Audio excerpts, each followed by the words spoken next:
파디찬 칼바람이 몰아치던 어느 추운 겨울날이었다.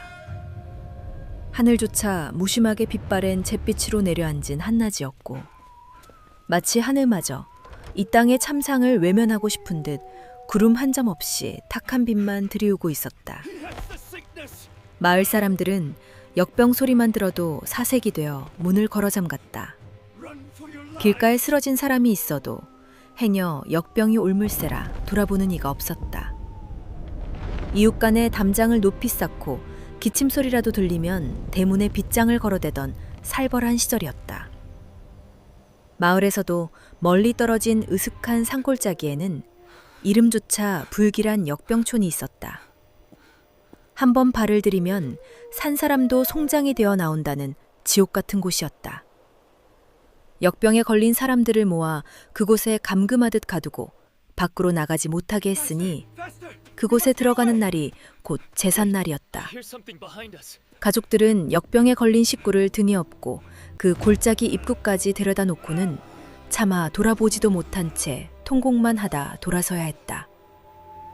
어떤 어미는 10살도 안 된 딸을 그곳에 두고 오면서 미쳐버렸다는 흉흉한 소문마저 돌았다. 역병이 옮을까봐 광군들조차 보초서기를 꺼리며 상부의 지시를 어기고 도망가기 일쑤였다. 힘없는 말단 병사들은 역병촌 근처를 지키는 척만 했다. 어차피 그곳에 들어간 사람은 아무도 살아서 나오지 못했고 도망쳐 나온다 한들 인근 마을 사람들의 돌팔매질에 맞아 죽기 십상이었기 때문이다. 역병촌 안에서는 밤이면 신음소리가 끊이지 않았다. 살려달라는 울부짖음이 바람을 타고 산 아래까지 내려왔지만 누구도 귀 기울이지 않았다. 시신을 치울 사람조차 없어 죽은 이들은 골짜기 어귀에 흉측하게 쌓여갔다. 악취가 바람을 타면 2, 30리 밖까지 퍼져 코를 틀어막아야 할 지경이었고 까마귀 떼가 시커먼 구름처럼 그 위를 맴돌았으며 들짐승들이 밤마다 어슬렁거리며 시신을 뜯어먹었다. 산자와 죽은 자의 경계가 허물어진 생지옥이 따로 없었다. 그 무시무시한 골짜기 근처에서 약초를 캐며 살던 과부 설아가 있었다.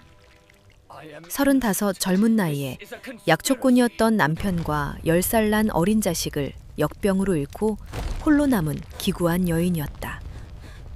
사실 설아는 보통 여인이 아니었다. 20해 전 조정에서 이름난 좌의정의 외동딸로 태어나 어린 시절부터 서책을 읽고 글을 깨우친 명문가의 규수였다. 아버지 슬하에서 사서 삼경을 두루 읽었고 의서와 약초학에도 밝았던 총명한 아이였다. 하지만 15되던 해 하루아침에 세상이 뒤집혔다. 아버지가 역모에 연루되었다는 누명을 쓰고 사약을 받게 된 것이다. 그것은 현재의 좌의정 박흥식이 꾸민 함정이었다. 병약한 새 왕을 용상에 올리고 그 뒤에서 권세를 주려는 간신의 음모에 맞서다 오히려 역적으로 몰린 탓이었다. 집안은 하루아침에 멸문지화를 당했고 어린 설아만이 간신히 하녀의 도움으로 야밤에 담을 넘어 목숨을 건졌다. 그 하녀는 설아를 업고 산길을 달리다 관군의 화살에 등을 맞고 쓰러지면서도 아씨는 무슨 수를 써서라도 살아남으셔야 한다며 피를 토하는 유언을 남겼다. 설아는 피투성이가 된 하녀의 품에서 빠져나와 맨발로 산을 올랐다. 가시에 발이 찢기고 돌에 무릎이 깨져도 뒤에서 쫓아오는 관군들의 횃불을 피해 멈출 수 없었다. 사흘을 굶주린 채 산속을 헤매다 쓰러진 설아를 발견한 것은 무뚝뚝하지만 마음씨 착한 약초꾼 덕배였다. 덕배는 반쯤 죽어가던 설아를 자신의 오두막으로 데려와 정성껏 간호했다. 설아는 살아남기 위해 부모님이 지어주신 본명을 숨기고 꽃처럼 예쁘게 살라는 뜻으로 덕배가 지어준 꽃분이라는 이름으로 새 삶을 살게 되었다.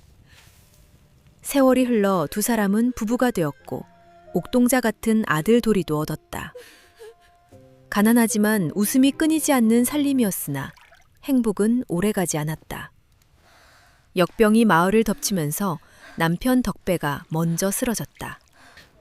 설아는 자신이 아는 모든 약초 지식을 총동원해 남편을 살리려 밤새 약초를 다리고 종기에 약을 발라짜지만 결국 덕배는 설아의 품에서 눈을 감았다.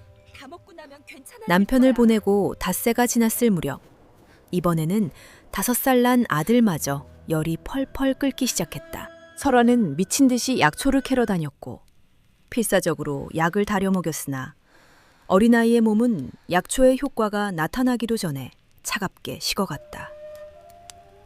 설아는 아이의 서늘한 몸을 안고 사흘 밤낮을 통곡했다. 죽지 못해 사는 나날이었다. 하지만 남편과 아들을 간호하며 설아는 어떤 약초 조합이 역병의 종기를 가라앉히고 해독에 효과가 있는지를 뼈저리게 터득하게 되었다. 비록 가족은 구하지 못했으나 그 비법은 온전히 그녀의 손끝에 남았다. 여인 혼자 몸으로 살아가기엔 너무도 험한 시절이었지만 죽은 남편과 아이에게 부끄럽지 않기 위해 그리고 언젠가 가문의 억울한 누명이 벗겨지는 날을 보기 위해 얼굴에 시커먼 숯을 칠하고 억척스럽게 약초를 캐며 하루하루를 버텼다. 그날도 설아는 꽁꽁 얼어붙은 땅을 파헤치며 칡뿌리라도 얻으려 산을 오르고 있었다. 손끝이 갈라지고 피가 배어나왔지만 오늘 캐지 못하면 내일 굶어야 했기에 멈출 수 없었다. 그때 저 멀리 역병촌 어귀 가만히 더미에서 기괴한 웃음소리가 들려왔다.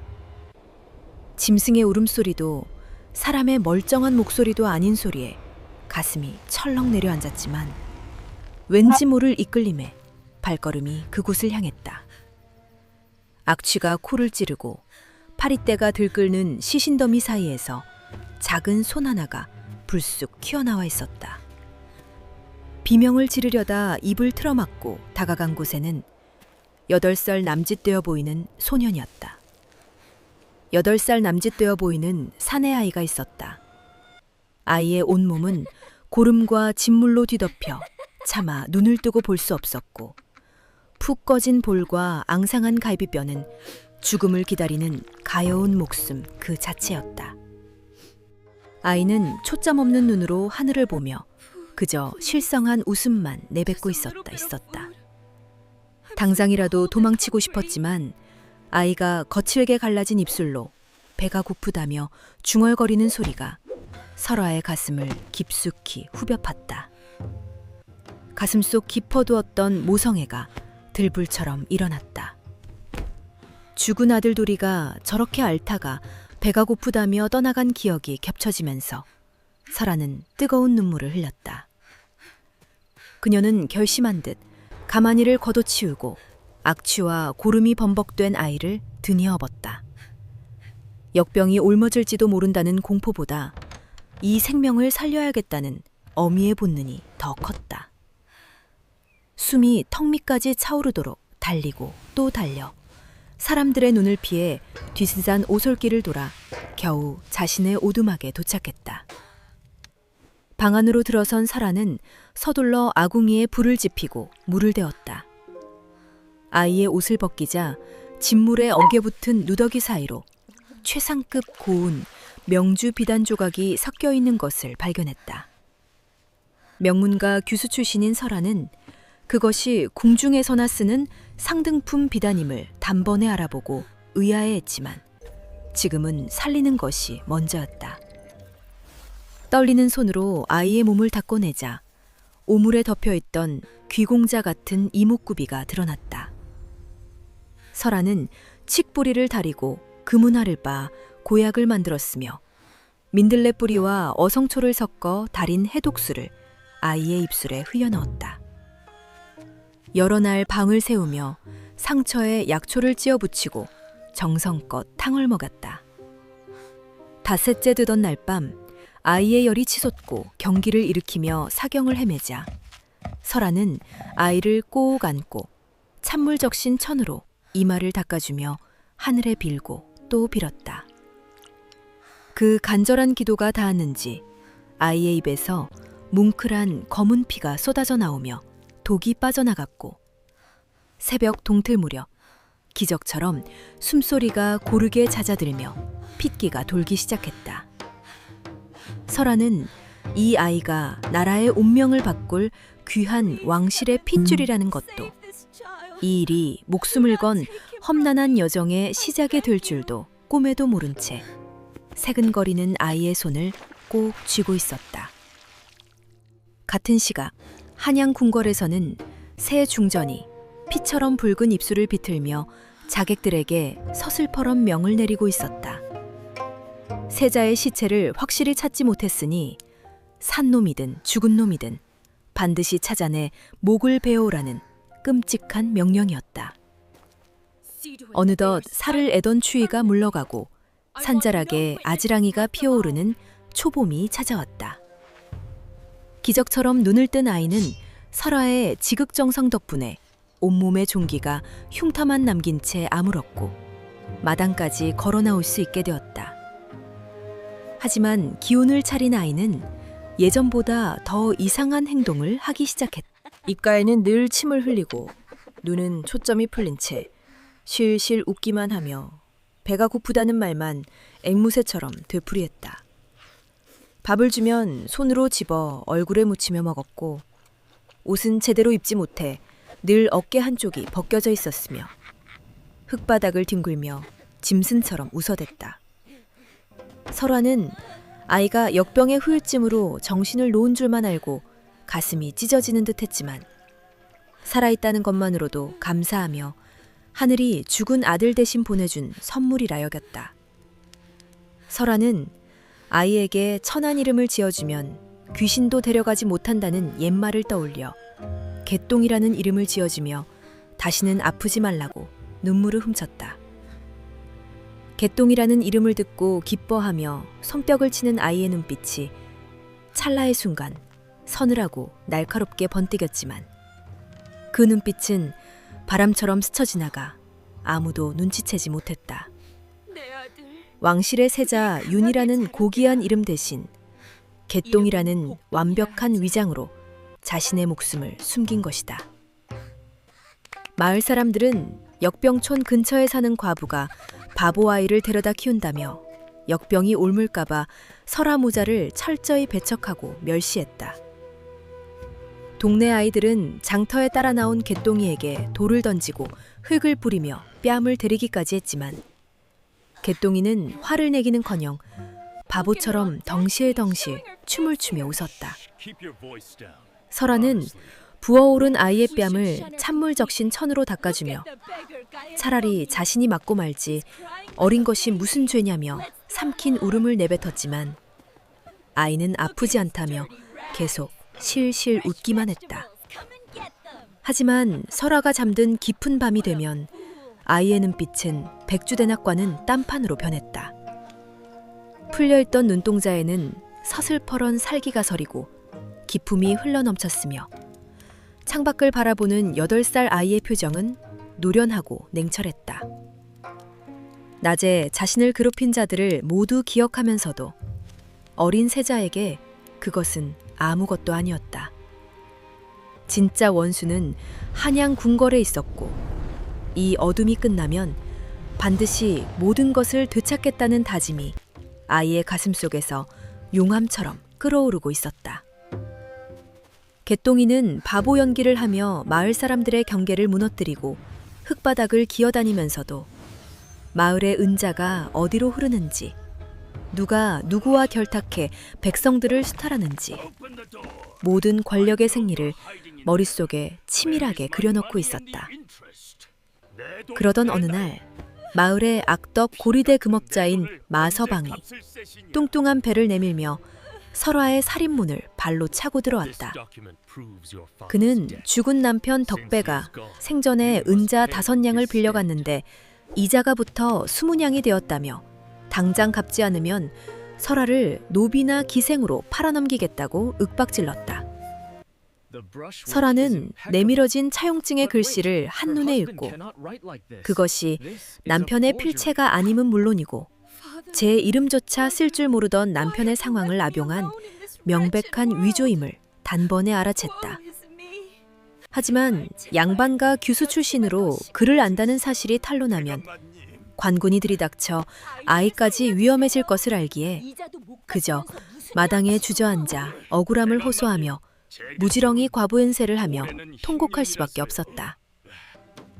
마서방은 보름 안에 은자 20냥을 바치라는 협박을 남기고 돌아갔고 그 끔찍한 모습을 멀리서 지켜보던 개똥이의 눈에 차가운 불꽃이 튀었다.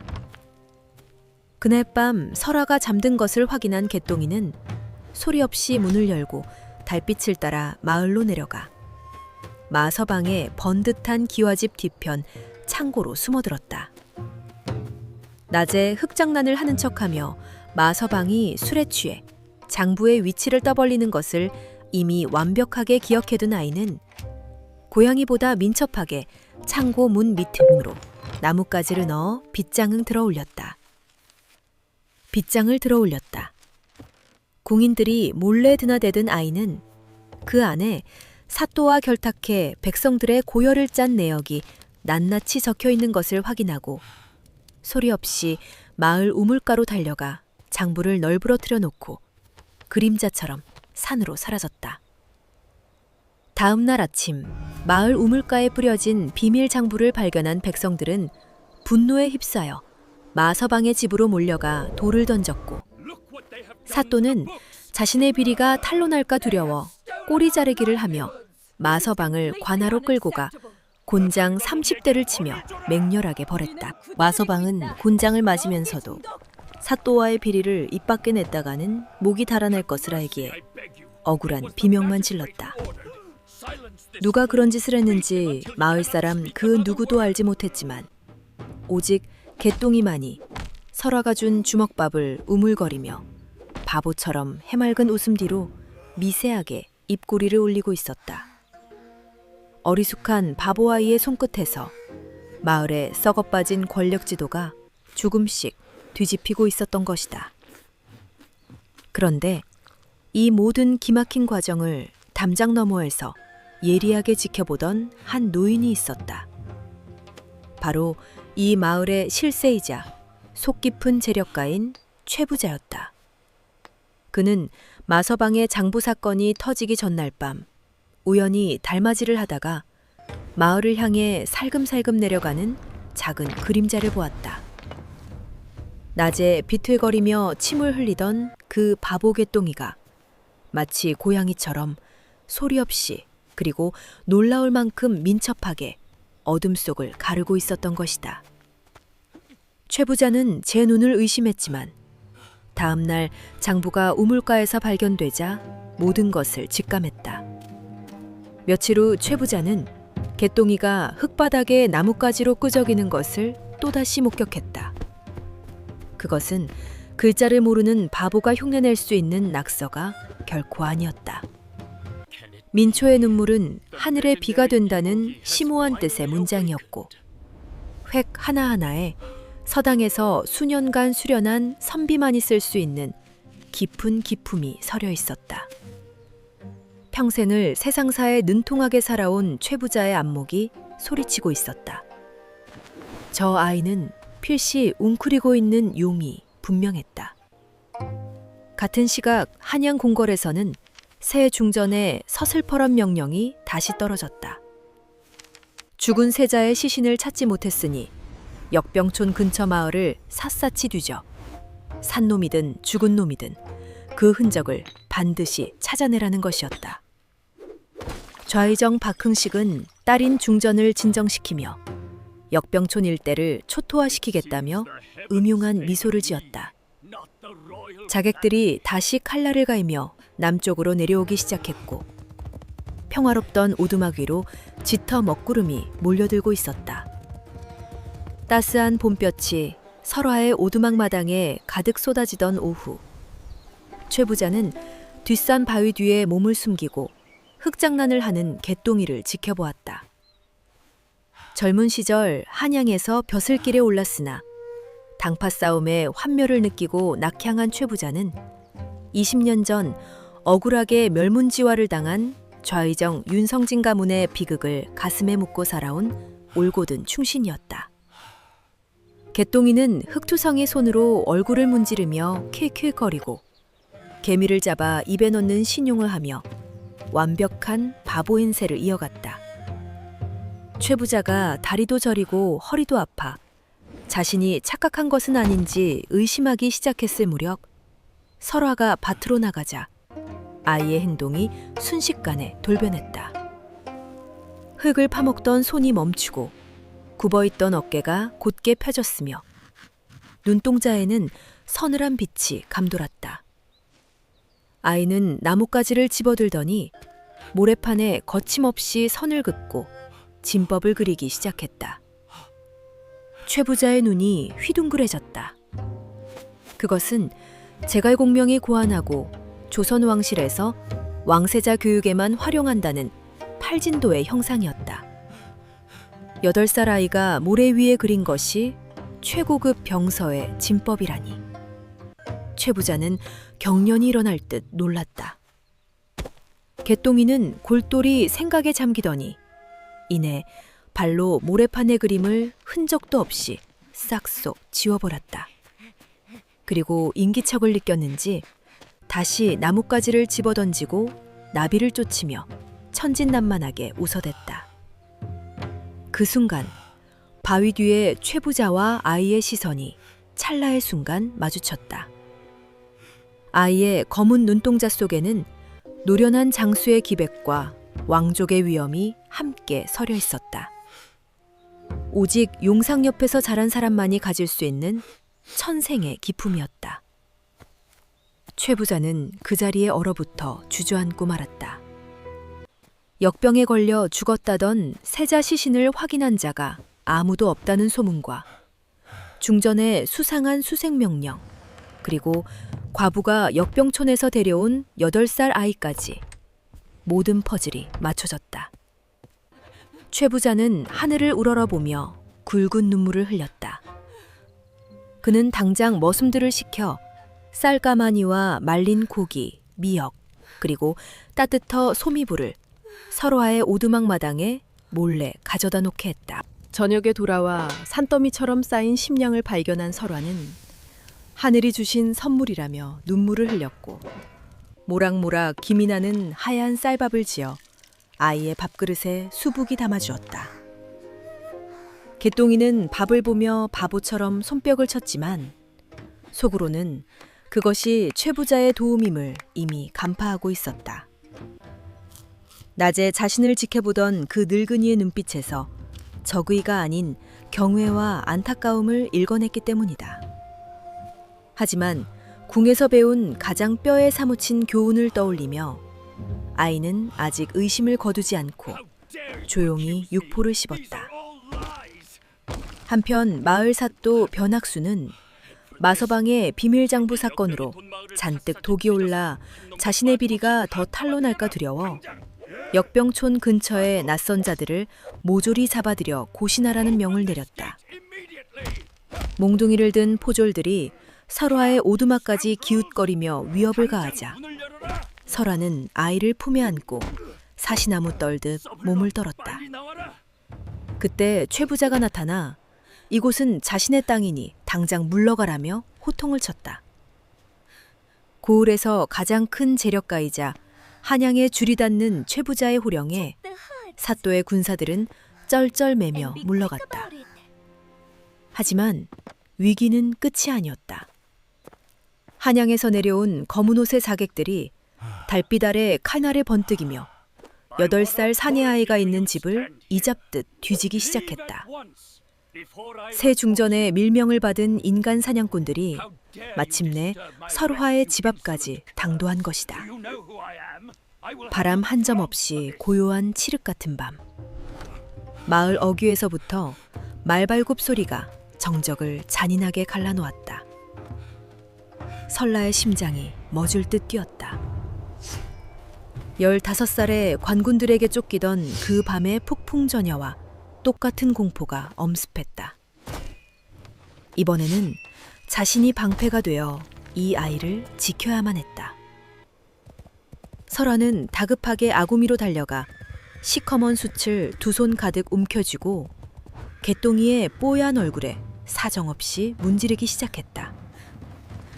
이마와 뺨, 목덜미까지 빈틈없이 수칠칠하고 구석에 처박아둔 가장 더럽고 악취나는 헝겊을 골라 아이의 몸을 겹겹이 감쌌다.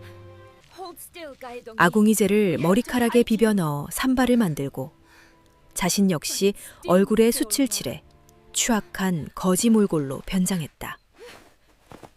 설화는 떨리는 목소리로 아이에게 평소보다 더 완벽하게 침을 흘리고 바보 행세를 해야만 살 수 있다고 당부했다. 아이의 눈에 잠시 서늘한 기운이 스쳤지만 이내 풀린 눈으로 바보처럼 웃기 시작했다. 살기 위해 철저히 버러지가 되어야 한다는 것을 어린 세자는 너무도 잘 알고 있었다. 살림문이 박살나며 검은 복면의 사내들이 들이닥쳤다.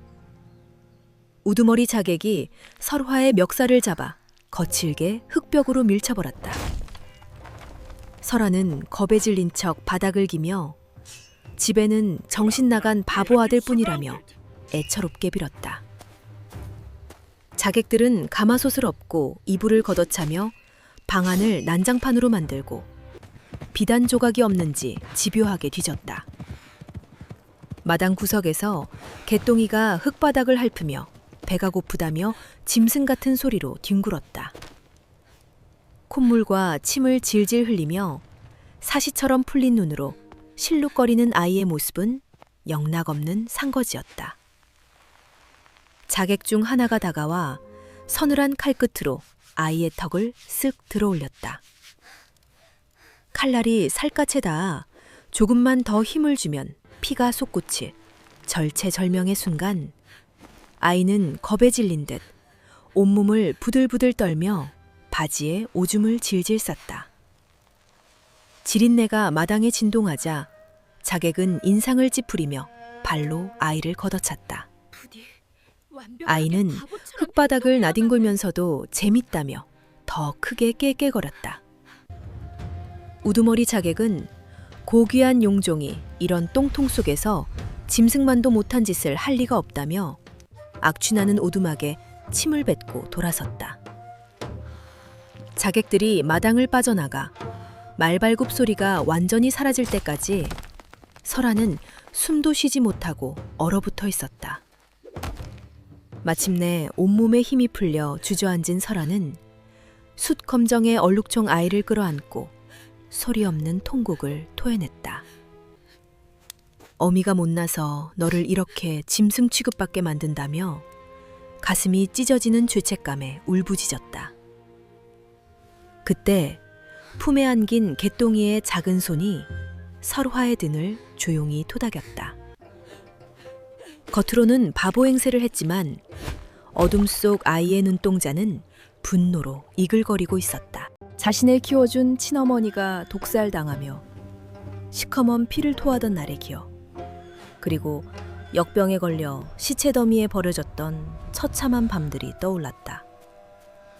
어린 세자는 속으로 피눈물을 삼키며 수검댕 뒤에 숨어 복수의 칼날을 더욱 날카롭게 갈았다. 어머니의 원수와 이 나라를 망친 간신배들의 목을 반드시 치고야 말겠다는 지옥불 같은 결심이 아이의 가슴 속에서 타오르고 있었다. 다음 날 아침, 최 부자가 근심 가득한 얼굴로 찾아왔다. 어젯밤 자객들이 다녀갔다는 소식에 밤새 잠을 이루지 못한 그는 흙바닥에 앉아 침을 흘리고 있는 개똥이의 숫검정 얼굴을 보고는 눈시울을 붉혔다.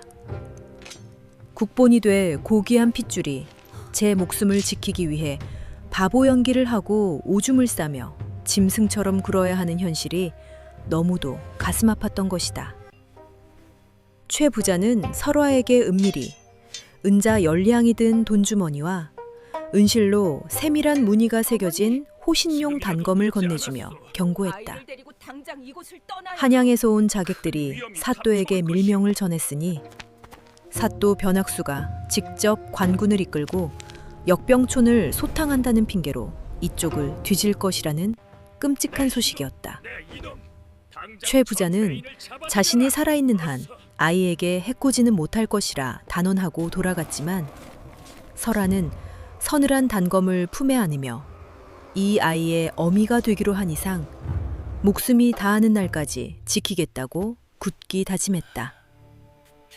폭풍 전야의 정적처럼 깊어가는 밤, 설아는 아이가 잠든 사이 오물로 범벅이 된 누더기를 빨기 위해 개울가에 쪼그려 앉았다.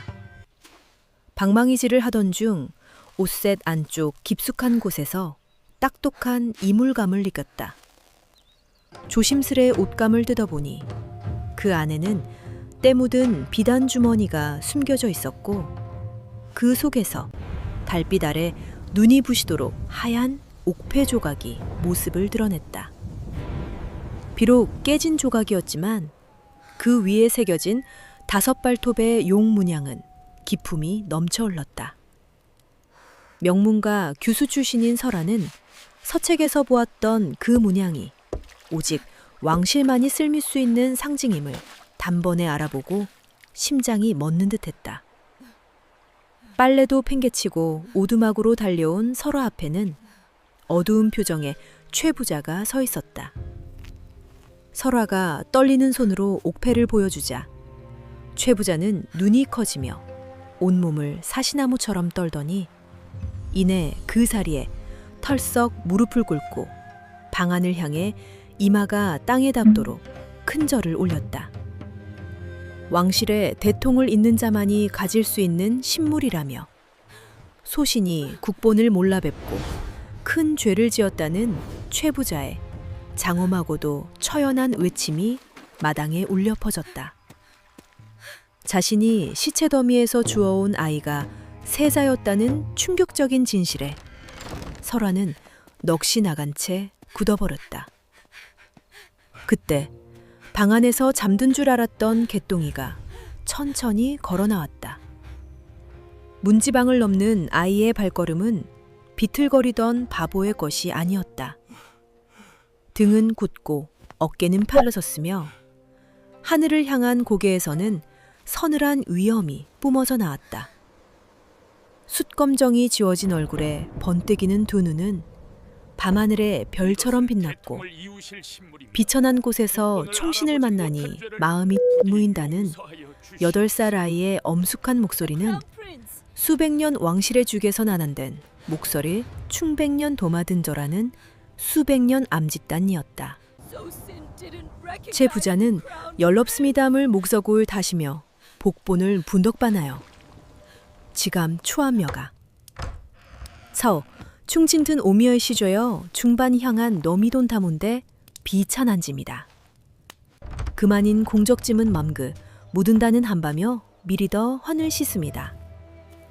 추신한제 청중 다바주감을 추구고 볼랑온데 종갑니다 추감이었다. 주가명골은 국본 저점인 뒤는 보는데 주가만 지가미도 복세얼 직원인 그감 싶다. 추가며도 옥번 서마단 들어는 주간 닥정한 도자. 마무니 조남보짐갑이 바무들 치면 모이십니다. 주가며 없이반 종금당 거여고 빌어나이지 바당을 봄이십다. 주감은 족관을 보는 누에나이보 중고 이레나 김사라 잠을 서시덤이다. 비레다 모나 방실의 지과의 제하고는 초붐을 보본 하문데 잠 주감 침원은 금광11이다. 주가면 주반을 보는데 저는 놈들이는 이런 입겠다. 주감의 죽음의 곰에게 주거한 다짐이다. 주가만 토고 그건 이러는 도라며다. 비례 터녀미르년 무찌것이 남아는 비를 조만인겠다. 지감은 추구한 이런 우고 보고 이러줍니다. 추가머는 벙정 다남담이다. 주가만 두럼 오미로 보고 다는 문집이다. 저가 주답 빠여 보시시죠. 마무들 충진 준원 여돔 추고했었다. 주가만 주감 씹으는데 대추지에 다다문 도디마는 두화입니다. 지가면 중금 치바마보다 중거며 무지러지다니 비런 도접반에 좀이 맙다. 지감은 중짐가무를 쪄 부려버렸다. 마무는 춘진덤이다 본전합니다. 쥐가만 동짐관을 잃은 뒤라며다. 보보부대서 기자 볼렁 역던합니다. 주감은 추화문을 밤홈 검체, 어면은 대모치가얀 충진보, 지감 초감염하다. 주감은 우부 기엄아 어림이의 차고미남이다. 처 중방 신명 열럽니다. 복의 치제분입니다.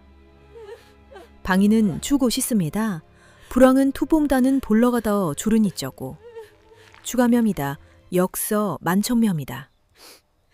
주감은 중진방을 해도터감 그만 모여 마물을 종단 보관버디며. 지감은 중짐가물을 쪄 부려거대며 치감하는 청여 혼좀보다. 주감에 척점 주가며 반람하다. 충진복낯살 아이의 엄숙한 목소리는 수백 년 왕실의 무게를 담고 있었다. 소년 세자유는 놀라움과 두려움에 주저앉아 눈물 흘리는 설화에게 다가가 무릎을 꿇었다. 나를 살려주신 은혜는 평생 잊지 않을 것이며 이제 제 어머니나 다름없다며 설화의 거친 손을 맞잡는 세자의 따뜻한 위로에 설화는 비오듯 눈물을 쏟아냈다. 최 부자는 세자에게 보름도 남지 않은 새 중전의 아들 세자 책봉식 전에 한양으로 가셔서 건재함을 알리셔야 한다고 간언했다. 세자 유는 고개를 끄덕이며 20년 전 영모를 꾸며 병약한 새 왕을 옥두각시로 만들고 선왕비를 독살한 뒤 자신의 딸을 새 중전으로 올린 좌의정 박흥식의 악행을 언급했다.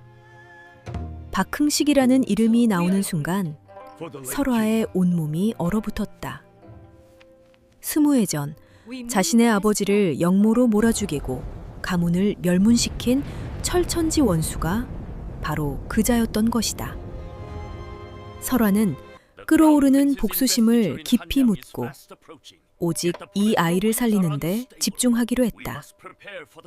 세자 역시 새 중전이 자신에게 역병을 옮기고 역병촌에 버렸다는 모든 진실을 꿰뚫고 있었으며 한양의 궁궐을 향해 시퍼런 칼날 같은 눈빛을 빛냈다. 그러나 잠시 후 수십 개의 횃불이 뱀의 혀처럼 구불구불 산등성이를 타고 밀려오기 시작했다. 마을 사또 변학수가 관군과 한양의 지원 병력까지 이끌고 설화의 오두막을 겹겹이 포위한 것이다. 변학수는 최 부자가 바보 아이를 감싸는 것을 보고 역적의 씨를 숨겨준 죄를 묻겠다며 당장 아이를 내놓으라고 서슬퍼런 호통을 쳤다. 설화는 남편이 쓰던 낡은 낫을 집어들고 누구든 내 자식에게 손끝 하나라도 대면 목을 치겠다며 비장하게 앞을 가로막았다. 사또가 비웃으며 수색명령을 내리려던 절체절명의 순간 삐걱거리는 문소리와 함께 바보 개똥이가 천천히 마당으로 걸어 나왔다. 어리숙한 모습은 온데간데 없이 대나무처럼 곧게 편 허리와 북극성처럼 차가운 눈빛으로 우뚝 선 아이는 감히 국본의 앞길을 막고도 무사할 줄 아느냐며 장엄하고 위험 있는 호령을 내뱉었다. 8살 왕족의 호령에 순식간에 사방이 얼어붙었고 몇몇 관군은 본능적으로 무릎을 꿇을 뻔했다. 사또가 당황하여 저 바보가 미쳤다며 소리를 질렀지만 그 귀에서 최 부자가 수십 년간 은밀히 키워온 사병들을 이끌고 나타나 앞을 가로막았다. 최 부자의 신호와 함께 장정들이 횃불을 높이 치켜들자 세자유는 당당하게 사또의 눈을 쏘아보며 옥패의 반쪽을 꺼내 보였다. 달빛 아래 용 문양이 빛나며 나를 죽이려 한 자들과 살린 자들을 하늘이 알고 있다는 세자의 일갈에 관군의 절반이 무기를 내렸다. 세자가 살아있다면 새 중전의 판에 서는 것이 역적이 되는 길이었기 때문이다. 적들이 기세에 눌려 주춤하는 틈을 타 최 부자는 미리 식량과 옷가지를 준비해둔 마차로 설화와 세자를 급히 밀어 넣었다. 뒤편에서는 최 부자의 사병들과 관군들이 부딪히며 피 튀기는 칼부림이 시작되었고 살을 애는 바람을 뚫고 마차는 어둠을 가르며 한양을 향해 필사적으로 달리기 시작했다. 이틀 밤낮을 쉬지 않고 달린 마차는 험한 산길을 넘어 마침내 한양 성곽 근처에 다다랐지만 길목마다 새 중전이 풀어놓은 자객들이 촘촘히 진을 치고 있었다. 고개마루에 올라섰을 때 좌의정이 보낸 금이영 출신의 정예 무사들이 앞을 막아섰다. 한양으로 들어오는 모든 상단과 마차를 수색해 쥐새끼 하나 살려두지 않겠다는 우두머리 자객의 명령과 함께 수십 자루의 칼날이 마차를 덮쳤다. 산인으로 변장했던 최부자와 사병들이 앞을 막아섰으나 적의 기세에 밀려 하나둘 쓰러졌고 최부자마저 어깨에 칼을 맞아 피가 솟구쳤다. 칼끝이 마차 안 집더미를 쑤셔대며 설화의 팔을 스치자 설화는 비명을 삼키며 세자를 꼭 끌어안았다. 결국 마차의 천막이 뜯겨나가며 모습이 드러나자 설화는 짐승 같은 괴성을 지르며 낫을 들고 튀어나갔다. 내 아들에게 손대지 말라며 핏발선 눈으로 머리카락을 산발한 채 낫을 휘두르는 설화의 모습은 원한 맺힌 귀신 그 자체였다. 20년 동안 삼켰던 가문의 한과 자식을 잃은 어미의 처절한 분노가 시퍼런 낫 끝에 서려 번뜩였다. 자객들의 칼이 어깨를 베고 피가 튀어도 오직 어린 세자를 지켜야 한다는 일념뿐이었다. 그 숭고하고도 섬뜩한 기세에 무사들조차 잠시 넋을 잃고 주춤했지만 이내 우두머리 자객이 미친 여편네의 목을 베라며 칼을 높이 치켜들고 달려들었다. 칼날이 설화의 머리 위로 떨어지려는 찰나 산 아래쪽에서 장엄하고 거대한 북소리가 하늘을 뒤흔들며 울려 퍼졌다. 수백 개의 북이 일제히 울리는 소리. 그것은 최부자의 밀서를 받고 세자의 생존을 확인한 한양의 충신들이 군사를 이끌고 마중을 나온 구원의 신호였다. 그것은 좌의정의 허수아비가 되어버린 병약한 왕의 무능함과 새 중전의 횡포에 반격을 기다리던 아군들의 북소리였다. 죽은 중전을 그리워하며 세자의 생존만을 고대하던 충신들이 군사를 모아 마중을 나온 것이다. 국본이 살아계신다. 세자 저하를 보필하라. 수백 명의 관군이 횃불을 들고 산을 뒤덮으며 자객들을 에워싸기 시작했고 순식간에 형세가 뒤집혔다. 사방에서 밀려드는 관군에 둘러싸인 자객들은 칼을 버리고 무릎을 꿇었다. 최부자는 어깨에서 피가 흘러내리는 것도 잊은 채 감격에 겨워 땅바닥에 엎드려 통곡하며 만세를 불렀다. 만세! 세자저하 만세! 노인의 얼굴에는 환한 웃음이 번졌다. 설화는 그제야 낫을 든 손에 힘을 풀고 바닥에 주저앉아 거친 숨을 몰아쉬었다. 손에서 낫이 툭 떨어지자 온몸의 상처에서 통증이 밀려왔고 피로 얼룩진 저고리는 눈뜨고 볼 수 없을 지경이었다. 세자 유는 마차에서 내려와 흙바닥에 주저앉은 설화의 상처난 손을 어루만졌다. 아이의 작은 손이 설화의 피 묻은 손을 감싸 쥐었다. 어머니, 이제 다 왔습니다. 저 무거운 성문을 열고 저의 자리를 찾을 것입니다. 어린 세자의 눈에는 슬픔과 결연함이 그차하며 눈물이 고였지만 아이는 그 눈물을 보이지 않으려고 고개를 돌렸다. 설화는 피 묻은 손으로 아이의 볼을 쓰다듬으며 울어도 괜찮다고 위로했고 아이의 눈에서 눈물 한 줄기가 흘러내렸다.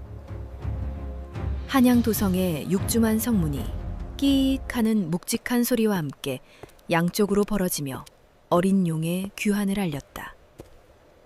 새 중전이 승리를 자신하며 세자 책봉식을 준비하던 궐은 이제 초토화될 운명이었다. 설화는 비틀거리는 몸을 일으켜 세자의 뒤를 묵묵히 따르기 시작했다. 피 피와 눈물로 얼룩진 이 여정이 마침내 가문의 억울한 누명을 벗고 세자가 다시 궁안에 입성하는 길로 이어지고 있었다. 한양 도성 궐 안에서는 새 중전의 아들을 세자로 세우는 책봉식 준비가 한창이었다. 금박 수노인 원삼에 봉황 비녀가 찬란하게 빛났지만 중전의 붉은 입술과 날카로운 눈매 뒤에는 피비린내가 진동했다. 오늘이 지나면 이 나라의 주인은 내 아들이 된다며 거울 앞에서 입꼬리를 올리는 중전 옆에서 좌의정 박흥식도 주름 가득한 얼굴에 만족감을 감추지 못했다. 병약한 왕은 허수아비도 못 되는 껍데기일 뿐.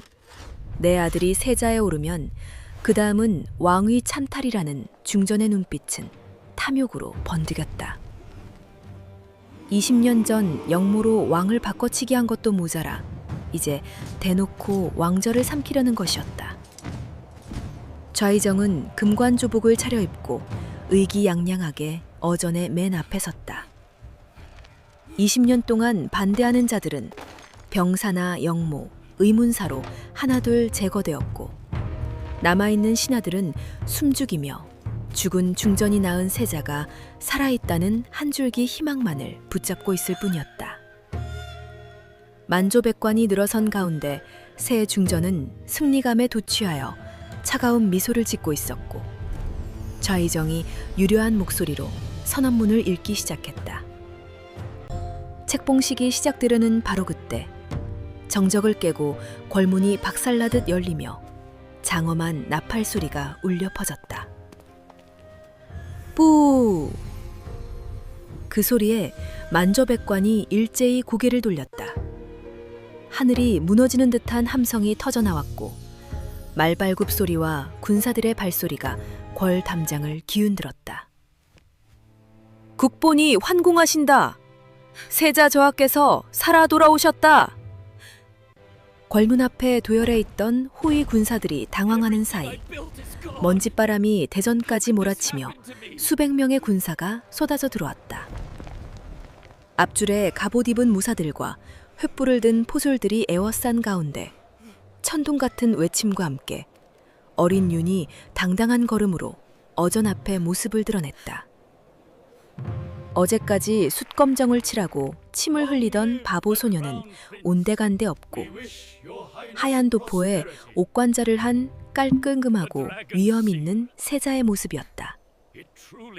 윤의 손에는 중전이 그토록 없애려 했던 증거인 용문이 옥패가 들려 있었다. 깨진 옥의 두 조각이 맞붙여져 완전한 용의 형상을 이루고 있었고 용의 눈에 박힌 루비가 햇빛을 받아 붉게 타올랐다. 왕실의 기록관이 달려와 옥패를 확인하고는 선왕께서 하사하신 옥패가 드림없다며 무릎을 꿇었다. 하늘을 속이고 국본을 시해하려 한 죄, 내 오늘 이 자리에서 물을 것이다. 8살 어린 왕족의 호령이 대전을 울렸고 만조백관은 낙엽처럼 바닥에 엎드려 머리를 조아렸다. 새 중전의 얼굴이 하얗게 질렸고 좌의정 박흥식은 다리에 힘이 풀려 비틀거렸다. 병약한 왕은 세자가 살아 돌아왔다는 말에 힘겹게 몸을 일으켰고 숨죽이던 신하들은 세자 저하의 환궁을 목 놓아 기다렸다며 통곡하기 시작했다. 만세! 세자 저하 만세! 울음과 환호가 섞이는 소리가 한양 도성 전체에 울려 퍼졌다. 새 중전의 기세는 한 줌의 재처럼 흩어졌고 좌의정은 가짜라며 소리를 질렀지만 이미 힘을 잃은 외침이었다. 윤은 천천히 좌의정 앞으로 걸어가며 이 옥패가 가짜냐, 내 핏줄에 흐르는 왕의 피가 가짜냐며 낮게 깔린 목소리로 일갈했다. 중전과 좌의정은 서로의 탓을 하며 추악한 본성을 드러냈고 목숨을 구걸했다. 주상의 불호령과 함께 세자 윤이 좌의정을 향해 죄를 물었다.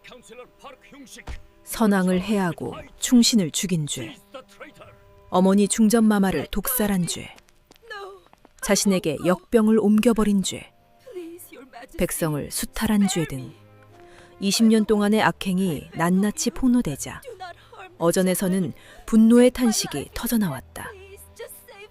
새 중전은 폐위되어 빈궁에 갇혔고 좌의정 박흥식은 관직을 박탈당하고 의금부에 하옥되었으며 탐관오리 변학수 역시 즉각 압송되었다. 중전이 끌려가며 자기 아들만은 살려달라고 비명을 지르자 유는 갓 돌이 지난 갓난아이에게는 죄가 없다며 아이를 해하지 말라고 명했다. 자기 아이를 죽이려 했던 세자의 자비에 중전은 힘이 빠져 질질 끌려갔다. 그것은 역병촌 시체더미에서 죽어가면서도 원한에 눈이 멀지 않은 아이의 품성이자 설화가 숙검정을 칠해가며 지켜낸 마음이 빛을 발하는 순간이었다. 좌의정은 사약을 받으며 시체더미까지 보내놓고도 죽이지 못한 것이 천추의 한이라는 유언을 남기고 비참한 최후를 맞이했다. 그 슬슬 퍼런 단죄의 현장 뒤편에서 설아는 먼 발치에 서서 눈물을 훔치고 있었다. 그 눈물은 아픔이 아니라 20년 전 억울하게 죽은 아버지의 영전에 바치는 눈물이었다. 궐 안으로 들어갈 자격이 없다고 생각한 설아는 짐을 싸서 고향화드로 떠나려 했다. 그때 궐문 밖으로 황금색 비단이 번쩍이는 화려한 가마 흰열이 쏟아져 나왔다. 백성들이 길 양편에 몰려들어 환호하는 가운데 가마가 설화 앞에서 딱 멈추엄추었다. 주렴이 거치며 어린 세자 윤이 직접 가마에서 내려 설화에게 다가왔다. 신하들의 만류에도 불구하고 윤은 수만 명의 군사와 백성들 앞에서 과부인 설화에게 정중하게 큰 절을 올렸다. 이분은 죽어가던 내 목숨을 구해주고 오늘날의 나를 있게 해주신 내 어머니다.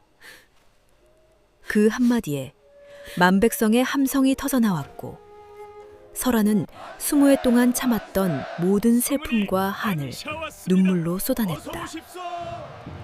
누더기를 걸친 과부가 세자의 손에 이끌려 황금 가마에 오르는 순간이었다. 가마가 한양거리를 지날 때 백성들이 꽃을 뿌리며 정경부인 만세를 외쳤다. 궐 안에서는 설화를 맞을 준비가 되어 있었고 궁녀들이 설화를 씻기고 화려한 예복을 입혔다. 거울 앞에 설화는 20년 전 좌의정의 외동딸로 곱게 자라던 자신의 모습과 겹쳐보며 아버지를 부르며 눈물 지었다. 며칠 후 조정에서는 20년 전 억울하게 역무로 몰린 초신들의 명예를 회복하는 교지가 내려왔고 설화의 진짜 신분을 알게 된 유는 놀라움과 함께 서로의 이름을 뺏기고 시체더미에서 서로를 구한 기구한 인연에 눈시울을 붉혔다. 최 부자 또한 그 공을 인정받아 조정의 기둥이 되었다. 몇 년이 흘러 세자 윤이 왕위에 올랐고 역병에 걸려 벌해졌던 바보 소녀는 성군이 되어 만백성을 태평성대로 이끌었다. 가장 먼저 역병촌을 폐쇄하고 약초원을 만들어 가난한 백성들이 치유받을 수 있게 했다. 설화는 궐에 입성하여 왕의 든든한 버팀목이 되었고 백성을 위한 정사는 역병촌에서 주먹밥 하나를 나누던 마음과 같다는 지혜를 전했다. 어느 벚꽃이 핀 봄날 왕이 된 유는 후원에서 설화와 함께 작은 보자기 안에 주먹밥 2개를 나누어 먹었다. 그때 어머니가 해주신 주먹밥이 세상에서 가장 귀한 밥이었습니다. 벚꽃잎이 바람에 날려 2 사람의 어깨에 소복이 내려앉았다. 지독한 시련을 이겨낸 자에게 하늘은 반드시 보답을 내린다는 통쾌한 복수와 눈물겨운 사랑이 함께한 이야기는 영원히 전설로 남았다.